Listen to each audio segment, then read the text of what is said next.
Mic check. What is up, YouTube? It is the second series of the weekly review. So January 2nd week of January 2025, and was a pretty good week.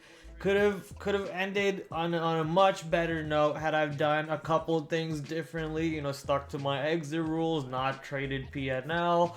And not been a little greedy, especially on Friday. That cost me a big move on Tesla. So being a little greedy, all of which I will dig into and talk more in depth as we talk about the weekly review coming up ahead. And then after that, quickly go over some of the stocks that I'll be watching for the week coming up for the third week of January, technically fourth week of January, but third week of January for me. And very excited to see what opportunities set up on the market, especially with all the craziness happening in the crypto market. So let's go to the full screen here and start off with my weekly review. So pretty decent. Ooh, let's turn that off. That should not be there for now. That's usually something that's on the YouTube stream, so ignore that for now. We're gonna leave that in the video just to show how clunky these videos are for you guys. But hey, starting off with a nice little picture of my habit tracker showing you that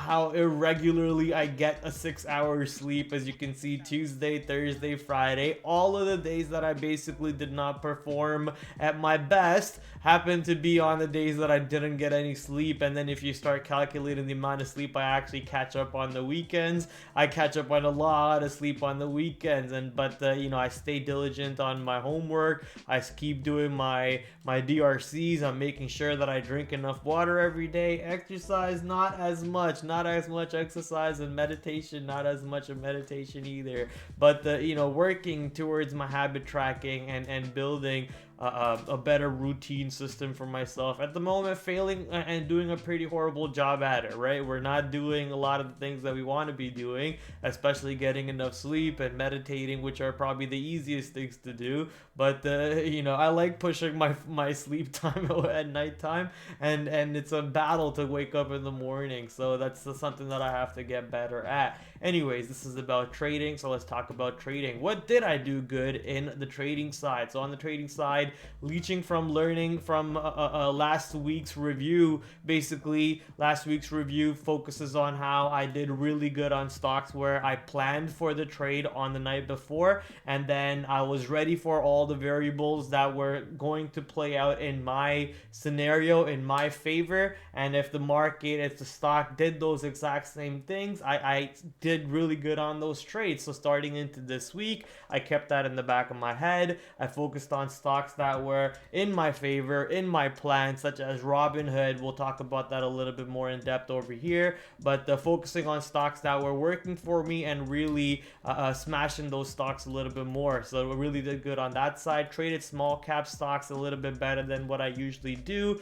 Sized up on the small cap stocks along with all other stocks in general, all other setups in general. I'm sizing up on them and I'm losing less, which is good, except for that one little Tesla tilt that I had in the middle of the week, which we'll talk about more in depth down below. So trading small cap stocks better in terms of entering the positions the way I want to, but not holding the trades to the right exit levels and not really holding the trades properly to exit rules, exit strategies. Instead, letting emotion and P&L from other stocks. For example, if I'm losing on a name but I'm making money on the small cap name, because I realize the loss on the loser, I will then start to cover some of my size on the small cap winners or any other winners that I have, just so I don't have that big of a negative name on my screen. So it's almost just trading emotional, trading P&L, not trading the setup, which doesn't make any sense.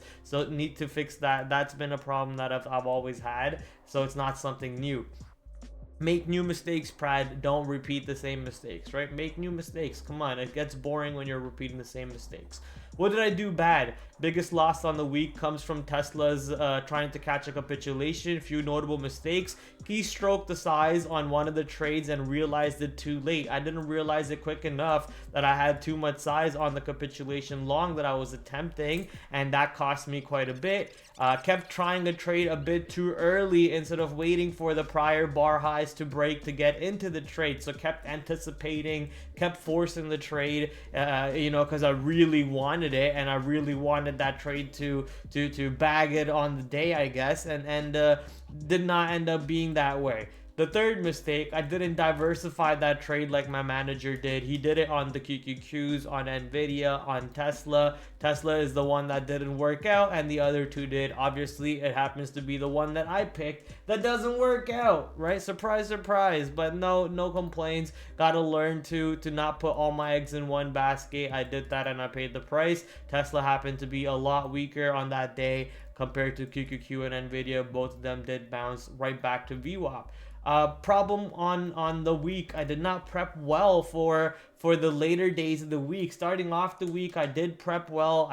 My streams were solid. I put in my notes. I did my homework a lot more. But for the second half of the week, I just kind of started slacking off. I didn't put as much notes in my watch list, and then going into work, I wasn't able to get to work before 9 o'clock. So that started to spiral into not being prepared for the opening drives, and then watching other people at the office making money off the 9:30 to 10 o'clock period. I would FOMO into trades because I would be the only one who was not into a position, so I would FOMO. So all kinds of things over there didn't really work out too well. So the solution to that is fairly simple. Get into work before 9. Stop being lazy. Get up a little bit earlier. Sleep a little bit quicker. Get up a little bit earlier, and then be able to prep enough and then manage the trades. If you don't have enough time, if you want to be want to sleep in a little bit and get into work a little bit past 9, then if you want to do that, then stay away from the opening drive trades. You simply don't have the right to take the opening drive trades if you get in past 9 o'clock and you don't have enough time to prepare for the trades. It's just not no justification over there for you to be involved in the 9:30 to 9:45 to 10 o'clock trades. After 10 o'clock, look for the VWAP continuation, look for the different patterns that could potentially set up the 9 EMA VWAP cross, like the SMB setups and so on. So there's other trades. You don't need to have FOMO. You just don't need to be involved in the trades where you're not prepared for, right? Most of the losses usually come from that. I was too greedy on Tesla. Wanted a 50-cent drop lower on Tesla to give me the fill in the bid instead of just crossing up and taking the ask, taking the offer, which costed me a $10 move. Later on in the day, I had a short, which talking to people in the office kind of screwed me out of that trade over there. So I missed a $10 move to the downside. Overall, missed a $20 move on Tesla. One because of greed, and the other one because I didn't stick to my own trade. I listened to other people's calls, but I'm not gonna blame them for them. It's just like I got influenced by other comments, and I missed out on a big short on Tesla going into the close. Didn't exit based on exit rules. I talked about this a little bit. Exit rules are designed to help me get the best out of my trade, and I created these exit rules by basically stealing other people's exit rules, like Lance, SMB Capital, watching their YouTube videos, and then kind of taking it and making it my own little recipe of my exit rules. So not using my exit rules at all, especially when it came to small cap stocks, and that costed me a ton of PNL, a lot of money left on the table this week, where I could have had a way bigger week, to the point where this Tesla $20 miss doesn't even matter. But the Tesla $20 miss and the way I traded the small cap exits was sad, because that costed me the week that I have, which is green, better than the week before, right? Green better than the week before. We have 2 green weeks to start off the year, but it's still not a good look because it costed me a ton of money. How can I do better? Stop anticipating the setups, right? Stop having FOMO. Like I just earlier mentioned, a lot of the comments that I just mentioned on what I did bad, I also kind of prefaced them, or is it preface or suffixed, whatever. I kind of mentioned also the things required that I need to do to do better. So basically, stop anticipating the moves and actually wait for the prior bar high, prior bar low. No need to have FOMO. If you miss it, there will be another trade. Get into work earlier. Stop trading PNL. Does not, in fact, does no good. In fact, makes you less money. Stop to exit rules. What is that? Stick to exit rules. Oh, I can't edit over here. Stick to exit rules. You made them to help you juice the best out of the trade. And then checklist. So always have a checklist, and make sure that you're going through a checklist for an entry, for an exit. No reason to do. You should not be doing any decision regardless of going through a checklist. You want to always have a checklist. Why are you entering a stock? Why are you exiting a stock? Without that, you're just gambling and just throwing money around for fun. You might get lucky sometimes, yes, but you're just not doing it the right way. Closing, we'll ignore that one. So going to my top trades on the week. My top trades come from, obviously, once again, my top trade, which is a Robinhood, a stock that I prepared for going into the night before, going into, I believe this was Monday, 15th of January. Was 15th of January Monday? No, that was Wednesday. So Wednesday, January 15th. Coming into the day, prepared for it, stock gapped up, popped above 44, pulled back into off the open, found support, and then started rallying. So built into the long, and then you just got an insane blast off to the north side on Robinhood. Another good trade that I had in the middle of the week over here, which was on 14th of January on the Tuesday, a capitulation long on an earnings name, Signet Jewelers. They reported kind of poor. They dropped to the south side, actually dropped far to the south side on the daily chart if you take a look at it, and a big volume candle also popped into the position right at that time. So just looking at previous bar highs to break out, and when they do, capturing a nice long. Last but not least, a small cap name where I was able to really force my trade once I saw once I was able to see what I wanted to from the position. Sadly, didn't flip short. That could have been a good trade also, but an opportunity that I'm realizing there were other small cap trades that I could have included in these top 3 trades of the week for me, but based on P&L, these were the top 3 trades. There were other small cap stocks that I traded pretty well, but for the entry, but traded poorly for the exits. The 3 trades that I traded poorly, what did I do bad? So as I mentioned, Tesla, I tried to catch this bottom way too many times. This bottom actually did not bottom out at all, and stayed at the bottom end, whereas QQQ and Nvidia both rallied back higher as mentioned earlier. So need to be able to diversify. A big move down over here. Sadly did not help me out. Another mistake, JP Morgan was a little bit of anticipating the move again. It didn't even go back into VWAP, but just because prior bar high broke on VWAP, I started to get long. I didn't really cut the position when the bar low broke. I should have cut the position and been ready to maybe come back later on after VWAP bouncing, but instead I just hold it against me all the way to VWAP, and then I give it another full dollar below me, which ends up being quite of a costly trade. So no setup here, no reason to be into the trade in this area. This area is fine because it looks like it kind of bounces off of VWAP, and then a big volume candle comes in and the stock just turns around on the day. This is the earnings day if I remember, but no setup, no play, just stay away. TSM, need to be able to recognize things that are against me. I get long, I punch long on the break of the pre-market high / the opening range high.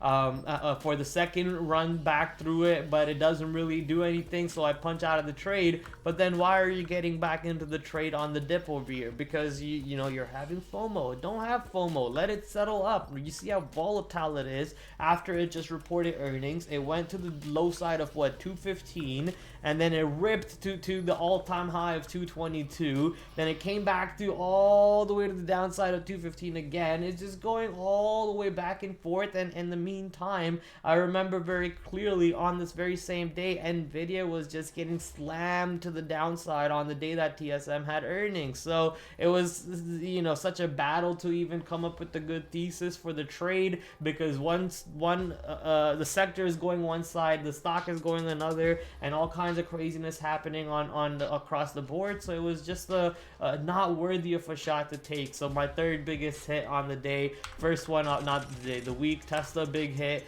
JP Morgan the second biggest hit, and TSM the third biggest hit. Thankfully, my losers have been very small, except for Tesla. You know, if you look at my P&L and see where most of my money was lost on the week, it was this one trade only. There was 4 or 5 trades in this area, and each of them were almost maximum damage per trade. Instead of me dividing my maximum damage per trade into like 3 or 4 trades, I just took maximum damage each trade. So it was just a horrible trade overall on Tesla to be part of. So thankfully that day was helped out by a couple other trades, and I ended up I think break even on that day. But boy, oh boy, what stupidity.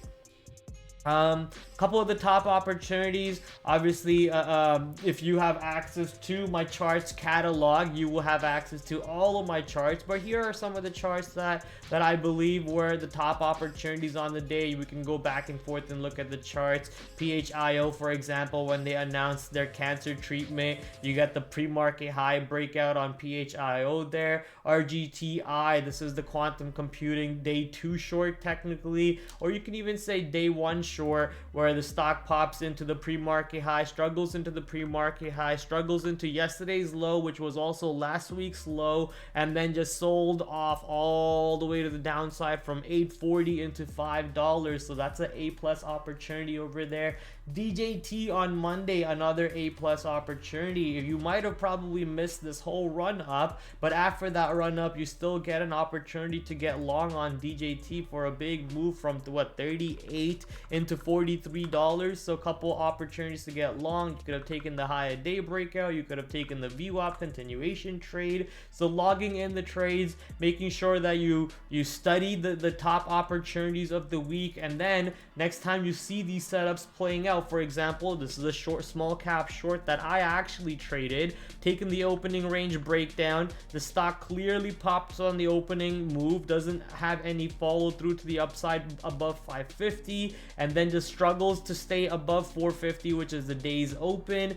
The opening 5-minute range low is also around 450, so you get short around 450. It pops into kind of the 450 area and rejects, then it breaks VWAP to the downside. You have multiple reasons to build a short in this area, and you don't have to risk too much above to the north side. Maybe if you're short 450, realistically, if the stock starts to hold back above 5, that is your stop. And if it doesn't hold above 5, you see how much lower does the stock go. It basically goes into almost $2.83 over here, and gives you a big risk to reward opportunity. So making sure that you're logging all of these best opportunities. Robinhood, a trade that I actually traded on the day, and just being ready, understanding the setups, learning the setups, being ready for them when they show up next time. BTCT, this is a name that is actually on my watch list for tomorrow / the week ahead, so we'll talk about this a little bit in depth right now.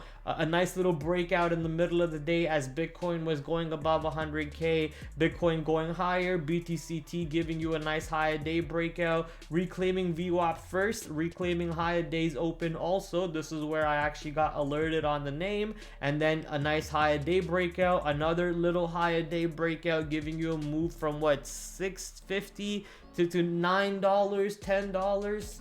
Come on, guys. So, you know, make notes. Keep a big catalog of journal of trades like these, and you'll just continuously see yourself growing, right? Continuously see yourself growing. let's go to the week ahead. So the week ahead is very busy. Earnings is upon us. Obviously, Monday market close, which is today. Monday market close, inauguration day. Trump is in power now, so lots of excitement expected on the market. Make sure you have Trump on Twitter or X, whatever you want to call it, his account on notifications, because if he tweets something about tariffs, about China, about TikTok, all of this will have implications on the market. You will have stocks moving around based on his tweets, so make sure that you have alerts set up on that side. But coming back to the earnings board, big earnings board coming up ahead. Usually Netflix and Tesla report the same week, but we don't have Tesla reporting this week. It was been a weird earnings board, you know. Usually banks report on Friday. Last week banks reported in the middle of the week, so something new happening here, something new in my 4 years of trading. But I'm excited, I'm ready for it. Let's see what happens tomorrow pre-market. We got 3M, Charles Schwab, a couple other stocks over here, but obviously the main one is Netflix after hours. United Airlines, Interactive Brokers, Seagate for my computer nerds out there, Capital One, another banking slash Visa company. Or credit card company, I guess, or no, it's just a bank, right? Credit card is just Visa and MasterCard.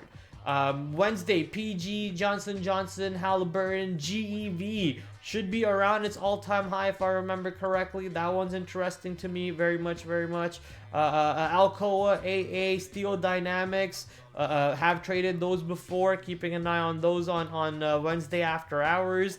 GE Aerospace.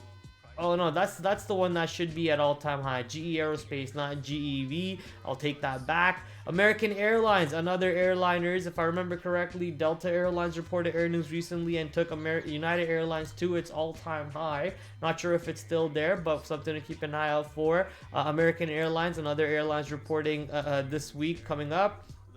And a bunch of other banks along with it. Alaskan Airlines, Union Pacific. Trying to see if any big names other than Netflix is reporting this week ahead, but looks like that's about it. NEE, Verizon Mobile, no AT&T. I guess AT&T reports next week coming up, but that's basically it. This is the big boy that's reporting Netflix. Obviously, all eyes are going to be on that one. Let's go to the watch list here for the week ahead. Obviously, with everything that's coming up with the cryptocurrency world, I think the main focus is going to be in the cryptocurrency basket, with Trump coin being now listed on Coinbase. Millennia coin, is that how you say it? Millennia coin being listed also on Coinbase. I think it is. I might be wrong. I'm sorry if I'm quoting this wrong. Robinhood listing Trump coin last night. All of them pumping, but these coins actually had a little bit of a dump to them. If I remember correctly, these coins actually had a little bit of a dump to them. Let's go check out how these coins are looking right now. You can see how I'm already ready in the trenches. I'm lying. I'm not in the trenches. Wow, Millennia now at $3.73, basically 3 market cap. Here is the Trump coin. You can see how I'm doing a little bit of a technical analysis. The Trump coin is actually holding exactly above the IPO VWAP, which is not bad if you ask me. They're still holding it above the IPO VWAP. You still have 805,000 holders on this. The holder who bought it at 18 cents, $1 million worth at 18 cents, did exit once the Trump coin get listed onto Robinhood, and he made $300 million off of his $1 million investment. So wow, is all I can say. At the moment though, you have this $33 area holding on Trump coin. If you look at the VWAP from the IPO inception, it is kind of staying above it right now. Obviously, we'll see if more fun and excitement is to come for this space. But with the excitement and fun we've already had in this space, I think we are going to see some bleeding into the stock market. So watching Robinhood, watching Coinbase, MSTR, I won't be surprised if Robinhood actually opens up much higher than $50 tomorrow in the pre-market itself. We see a squeeze above $50, and then again, it sets up for a beautiful mean reversion, because this stock at this point will be a little overextended, too far high. If it opens up at 52, 53, 54 tomorrow in pre-market, then the higher it opens above 50, the more I like to short it. But the question is, does it hold 50 on the pullback at that point? Now, let's say I'm wrong and it doesn't open above 50 at all, then it's not as big of a short. Then you're kind of watching to see how the stock reacts to 50. Does it find buying above 60? If it doesn't, then you potentially have a short from 50 to 45 back to the downside. But you want to be a little careful, as some hype is being poured into the stock market again, right? So Robinhood potentially making some money by jumping ahead of the curve and being able to list the Trump coin as you know, as a coin that can be traded on Robinhood. You'll be surprised how many people potentially opened up their Robinhood account and funded it again just because of that Trump coin ability, because a lot of people don't really know how to trade some of these coins. I had to educate a lot of people how to trade some of these coins recently. And then obviously you have the Moonshot, you have Jupiter, you have the Phantom wallet, the Meta wallet, Dex Screener. So I had to teach some of these people how to do that, but not a lot of people will even have the capacity to understand what I just had to kind of explain to them. Some people were able to do it, some people were not. So it's not easy. So Robinhood being able to allow Trump coin to be traded the way they did will bring in a lot more people to their platform, which previously didn't. For example, Moonshot became the #1 app in the United States overnight because of the Trump coin. Overnight, because of Trump coin, it became the #1 app, took over TikTok, took over everything. Had millions of new accounts being signed up and so on. So just craziness all over the place in the crypto sector. Watching very closely to see how they set up. For the moment, you have a couple levels across the board. For example, Coinbase 300, MSTR 400, BKKT, a company that previously the Donald Trump administration was talking about buying it and turning into the main cryptocurrency exchange or something. That one's on watch. BTCT popped up big time in the on Friday, so watching that one. You have your cryptocurrency miners, you have your BTC proxy for the stock market, which is IBIT. There's other ones too. And then obviously DJT. The question for DJT will be, does DJT get body slammed on on Tuesday? Because now you got a lot more love coming into the meme coin. Obviously the meme coin got sold off pretty drastically from its highs of 70 billion market cap to now the medium of 30 billion market cap. So the meme coin got sold off drastically. But what does that mean for the meme stock, right? The meme stock is equally as shit, as garbage as the meme coin itself. It doesn't have any value. They don't do anything, right? So it's equally as garbage. Yeah, maybe you can say it's true social media, but come on guys, are we really going to give them credit that it's true social media? No, it's a meme stock that now he's making a move to a meme coin instead of a meme stock. So potentially a downside move coming in for DJT. But if I'm wrong, then an easy long above 43.50. Because if this stock starts to break out above 43.50, then that could be an explosive move to the north side. So I hope I'm wrong, because that means there's a beautiful long coming in. But if I'm not wrong, then there's an amazing short incoming also, right back into that $32 area, $33 area, under 39. So let's see how Trump stock sets up. Quantum basket, no clue what I really want to do, because if you look at the basket, they are kind of all over the place. You have a couple stocks that you can find levels on, like maybe IonQ, RGTI, because it has the same 3-day low almost, so you can find a level on RGTI. But most of these are just choppy levels. They don't mean anything to me.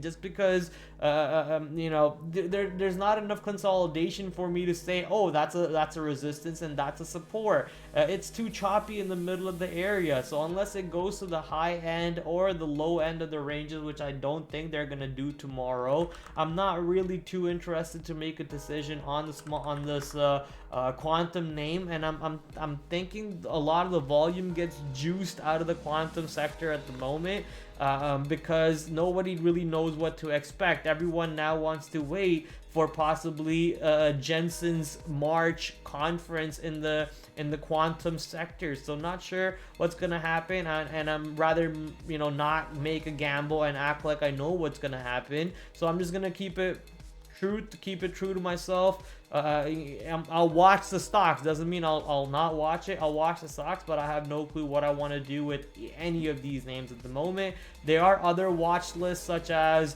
Investor Underground, Valkyrie on Twitter. Go check him out. He's an amazing dude. They have a couple ideas of what they want to do with the quantum names, but I just don't know what I want to do with it.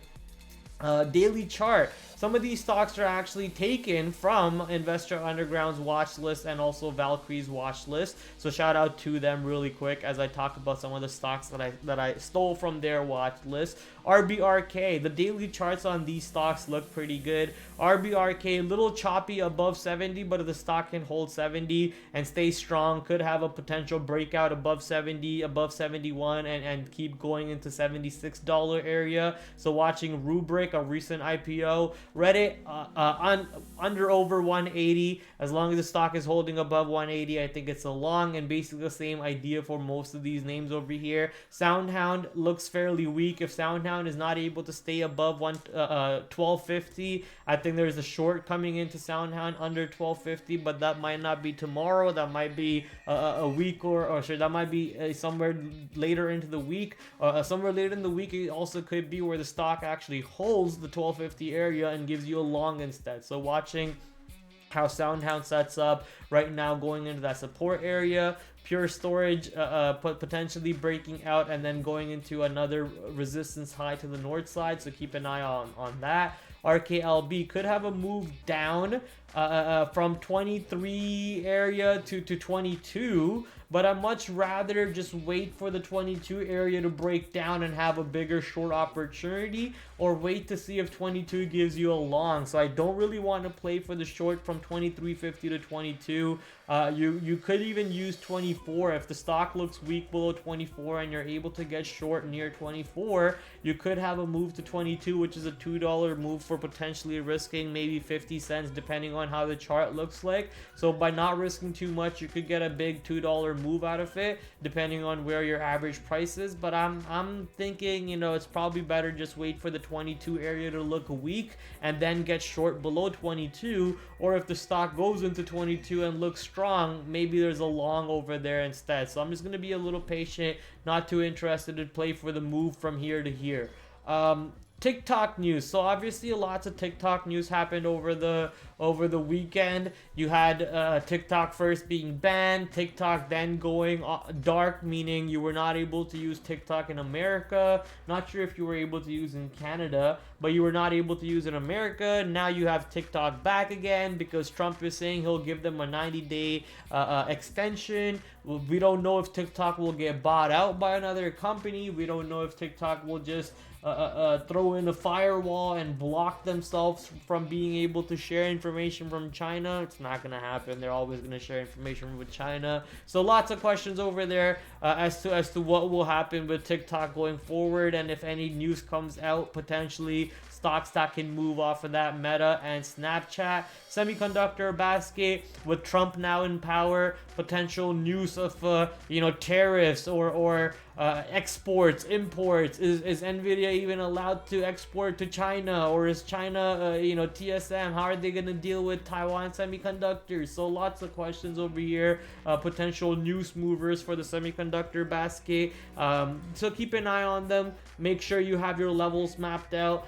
For me, I have my levels mapped out on my charts, so I don't really have to put them in my notes over here, because the trading plan is also not clear for them. You're basically waiting to see how the news comes out, how the market's moving, how the sector's moving, and then you're just playing level to level. And then if a news comes out in your direction, potentially you hold the trade a little bit longer, and if the news comes out against your direction, you're looking to cut the trade. So it's just using that catalyst to either hold the trade or not hold the trade, more so than using that to kickstart the trade. So keep that in mind for semiconductors over there. Tesla, some full self-driving news apparently to come out on Tesla. Had a monster move on Friday, going into 440. So at the end of the day, right now for me, the simple level is 430. Either the stock holds above 430 or it stays below 430. Actually, what I want to see maybe is where the Friday's VWAP is, because I didn't do that research. Friday VWAP is right around 431. So I'm gonna put in 431, 430. Oh, I can't put it because this is not my notes. This is just a link to my notes, so I'll have to go to my notes and edit it. So 430 to 431.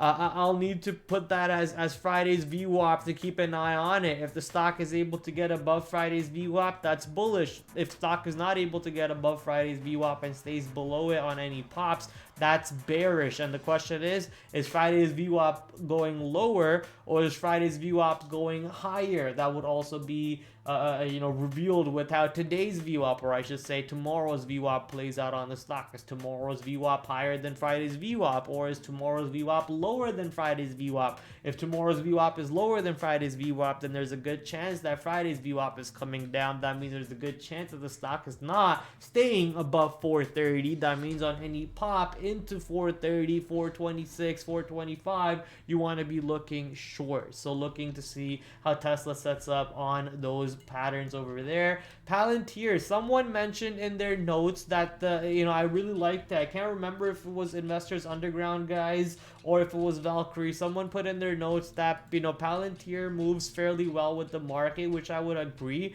Just wait for the stock to cool off. Wait for the first 15-30 minutes. Wait for the first an hour to play off, and then just wait to see how Palantir trades in relation to the market. If the market's going higher and Palantir's going higher, just follow lock and key with the market with Palantir. If Palantir selling off, the market selling off, then you have an easy trade on Palantir. So same idea over there. As I mentioned earlier, for the semiconductor basket and the TikTok basket, the same news over here for China. So if China gets activated a little bit with possible good relations with Trump now in power, Trump before inauguration day was on a phone call with Xi of China. The vice president of China was there for the inauguration of Trump and was taking pictures with the vice president of America. So all kinds of good news happening over here for the US-Chinese relationships. So if that's the case, some of these stocks that popped up on Friday themselves, such as PDD, JD, Baba,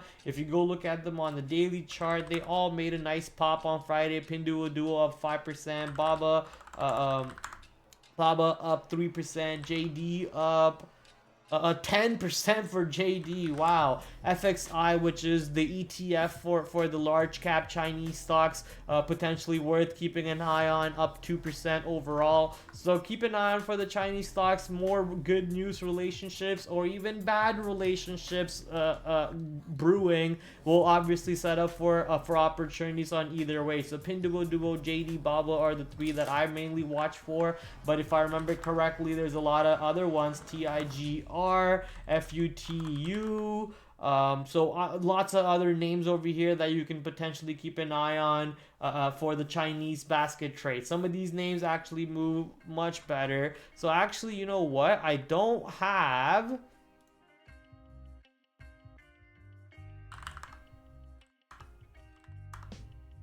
Baba, JD, PDD, FUTU, TIGR, FXI, FXI.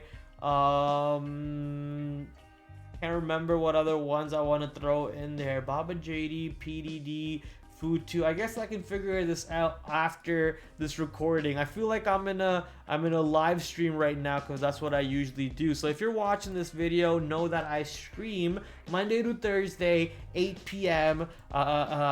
Eastern Standard Time, where I basically go through my trades on the day, kind of like what this video is. This video is a weekly review, but Monday to Thursday I go through my daily review, and then I go through my watch list for the next day. So if you're interested in that, come hang out with me on the YouTube live side, also on Twitter, also on or should I say x.com, and also on twitch.tv. So if you're interested, come hang out with me. Last but not least, outside of the Chinese market, you have the QQQ, S&P 500, and IWM. Good move back up on the market with the PPI and the CPI numbers, but for the QQQ, a little choppy for me compared to the S&P 500 and the IWM. The S&P 500 has a nice flat top around $600 area, and for IWM has a nice flat top around 227. So if they start breaking out above it and hold above it, basically under over 600 for the S&P 500, under over 227 for IWM. So fairly simple setup over there. You're playing long above 227 if it's strong above it, and if it's not strong above 227, you're playing the shorts below it. So looking to see how the market sets up for opportunities across the board for the coming week ahead. January 21st. Is it 21st? Yes, today is the 20th because it's Martin Luther King Day, and it's also the Trump inauguration day. So let's see if we'll get a good action tomorrow. It is week, January 21st week. It is going to be potentially slower because it's a shorter week, right? Shorter week, only 4 days in this week. So we'll wait and see what happens. Is it also the last week of January? No, we do have one more week of January. So one more week of January, and actually January ends exactly on the 31st on Friday, which is, that's awesome. I like seeing that. So good luck to everybody. Thank you for watching. Hit the like, hit the subscribe. Check the link below in the description for the link tree. Shout out to the affiliate sponsor for the stream, Trade Ideas. Thank you, Trade Ideas, for sponsor. I said streams. Thank you, Trade Ideas, for sponsoring this video. And I'll catch you guys Monday to Thursday, 8 p.m. Peace.